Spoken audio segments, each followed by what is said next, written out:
दोस्तों, आज की कहानी है मुझे माफ करें, मैं अब आपको पति का दर्जा नहीं दे पाऊंगी। दोस्तों, कहानी शुरू करने से पहले अगर आपने हमारे चैनल को अभी तक सब्सक्राइब नहीं किया हो तो कर लीजिए ताकि आपके पास पहुंच सके हर नया वीडियो। सुमित और समर बचपन से साथ साथ बड़े हुए, पढ़ लिख कर शहर के नामी गिरामी कॉलेज में टीचर हो गए। नौकरी मिल जाने पर दोनों ने एक छोटा सा 2 बेडरूम का घर किराए पर ले लिया। खाना बनाने और घर की साफ सफाई के लिए एक नौकरानी रख दी। दोनों दोस्त अपनी नौकरी और घर में मस्त रहते। आसपास के लोग उनकी दोस्ती पर रशक करते। जहाँ सुमित धीर गंभीर कम बोलने वाला था, वही समर वासाल मस्त बेफिक्र संसल और मजाकिया टाइप का। दोनों एक दूसरे से एकदम विपरीत होते हुए भी गहरे दोस्त थे। सुमित के माँ बाप की रोज रोज की लड़ाइयों से तंग आकर सुमित गृह कलह के कारण अंतर्मुखी हो गया था। इसी वजह से कम बोलता। बस जब वह और समर साथ होते तो उसके चेहरे पर हंसी दिखाई देती। समर की विधवा माँ पास के गांव में रहती। कभी कभार दोनों दोस्त उनसे मिलने जाते। वह समर के साथ सुमित को भी बहुत प्यार करती। कॉलेज के यूथ फेस्टिवल के दौरान सुमित की मुलाकात सुमित से हुई। सुमित एक संभ्रांत परिवार की बेटी थी, बहुत संस्कारी, सुंदर और सुशील।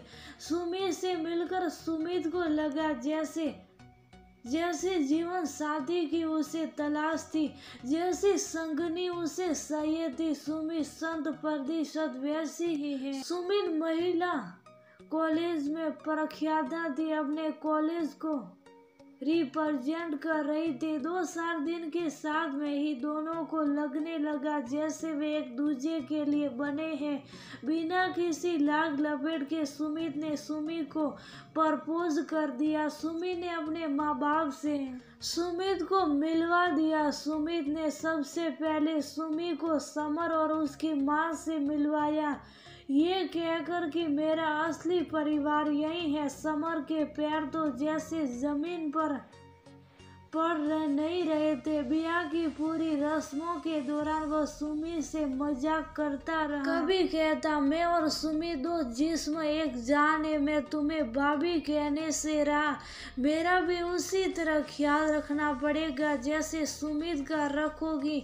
ब्याह हो गया। समर ने अलग घर ले लिया पर उसने घर सजाने का जिम्मा सुमी को दे दिया। पर्दे, सोफा, बेड सब सुमी ने पसंद कर दिया। समर सुमी के बनाए खाने की तारीफ के पुल बांध रहता। समर की माँ अक्सर सुमी से कहती कि जल्दी से समर का घर भी बसवा दो।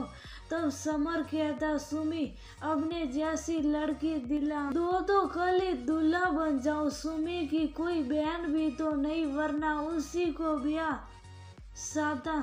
सुमी कभी कभी समर की हर वक्त की तारीफें सुनकर असहज हो जाती। समर मजाक करता तो सुमी की नजर सुमित पर जाती तो उसे लगता सुमित के कुछ नहीं रहा, पर उसे पसंद नहीं आ रहा।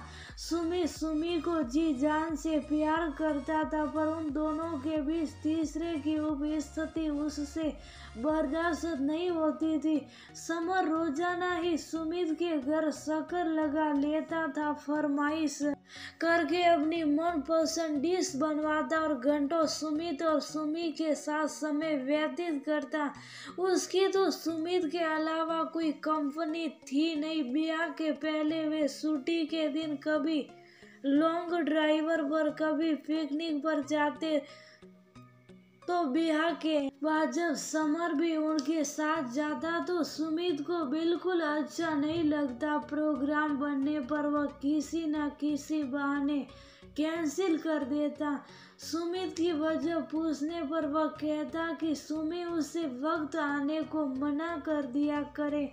इस पर सुमी कहती, दोस्त उसका है, ये कैसे मना करे, करना हो तो सुमित उसे न आने को कहे। बिना किसी वजह के सुमित और सुमी के बीच अजीब सी दूरी आने लगी थी और तो और सुमित को लगने लगा था कहीं दोनों के बीच कुछ चल तो नहीं रहा। वह काम वाली को भी सुबह से पूछता कहीं समर उसके पीछे घर तो नहीं आता। शक का बीज सुमित के दिल में धीरे धीरे अंकुरित हो रहा था।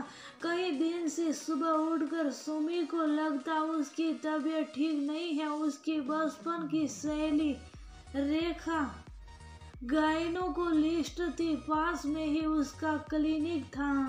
उसने सोचा रेखा को मिल भी लेगी, चेकअप भी करा लेगी। वह ऑटो से गई, चेकअप कराया तो पता चला वह प्रेग्नेंट है। सुमी का तो खुशी के मारे ठिकाना नहीं रहा। रेखा ने फोन उठाकर सुमित को खबर देना चाहिए तो सुमी ने कहा, इतनी बड़ी खुशी वह खुद सुमित को देगी। उसे बेटी का बहुत शौक है, वह बहुत खुश होगा।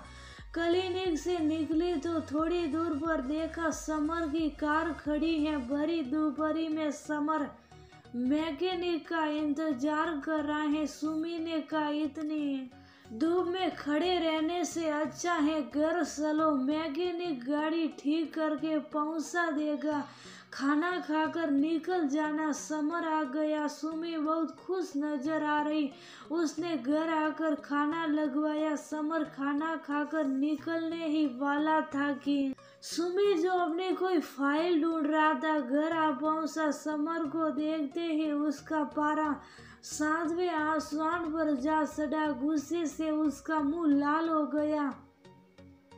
सुमी ने पहली बार सुमित का ये रूप देखा था। वह जोर से चिल्लाया, कब से ये रास लीला चल रही है, तुम दोनों डूब मरो। कमीने, तूने मेरी दोस्ती का ये सीता सिला दिया, समर की मेरा ही घर तोड़ दिया। अब सब समझ में आ गया। शुरू से ही तुम्हारी नियत खराब थी। निकल जाओ और कभी अपनी सूरत मत दिखाना।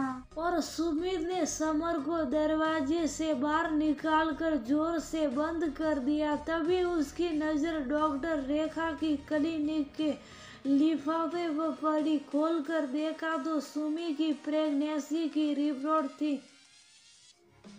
गुस्से से सुमित की मुठियां बंद गई। तमाते हुए बोला, तो उसके साथ जाकर डॉक्टर के पास चेकअप भी कराई। मैं मर गया था क्या? अब समझ में आया मेरी गैर मौजूदगी में सब क्या हो रहा था। हैदर है मुझे और मेरे घर को छोड़कर जा साओ, चली जाओ। तुमने मेरे प्यार और विश्वास से खिलवाड़ किया है। अब यहाँ तुम्हारी कोई जगह नहीं। और सुमित ने बेडरूम में जाकर दरवाजा बंद। सुमी अपने पिता के पास चली गई।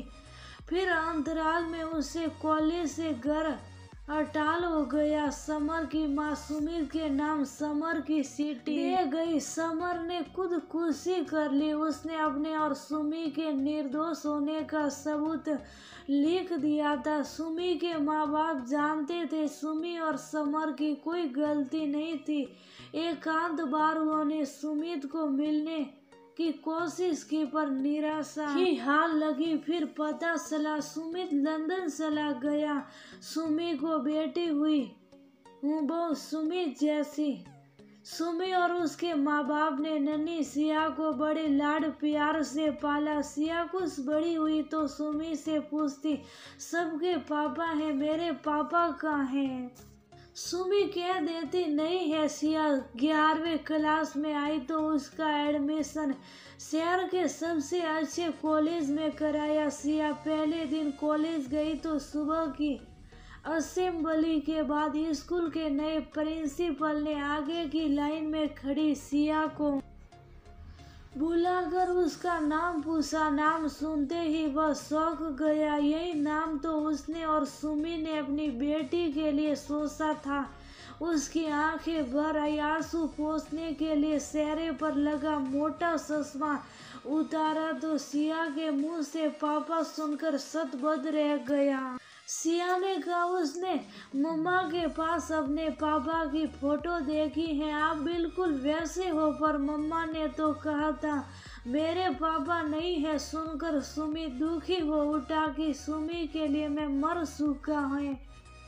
सुमी सिया को लेकर सुमी के घर गया। सुमी के चेहरे पर चश्मा और बालों में चांदी सी चमकती सफेदी के अलावा कुछ भी नहीं बदला था। वह वैसी ही सौम्य शांत दिख रही थी।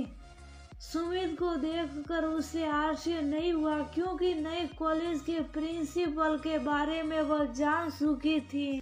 अंदर आने को नहीं कहोगी। सुमित नॉर्मल होने की कोशिश कर रहा था। आइए, मुझे माफ कर दो सुमी, मैंने बहुत बड़ी गलती कर दी। तुमने सिया को बताया उसके पापा नहीं हैं।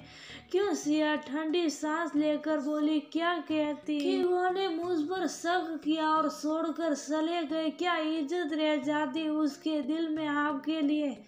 खैर, जो हुआ वह नहीं होना चाहिए था। क्या आपको नहीं लगता आपके एक बेवजह के शक ने कितनी जिंदगियां तबाह कर दी? मुझसे मेरा सुहाग छीन गया। सिया से पिता का साया, उसका बेहतरीन बचपन जो हम दोनों मिलकर उसे देते। समर ने जान दे दी। तुमने भाई से भी बढ़कर दोस्त खो दिया और उसकी माँ बुढ़ापे में दर बदर हो गई। एक हंसता खेलता परिवार कैसे उजड़ गया? कभी सोचा है शक एक ऐसा कीड़ा है जो एक बार लग जाए सब कुछ खोखला कर तबाह कर देता है। जरूरत थी उसे वहीं खत्म कर देने की।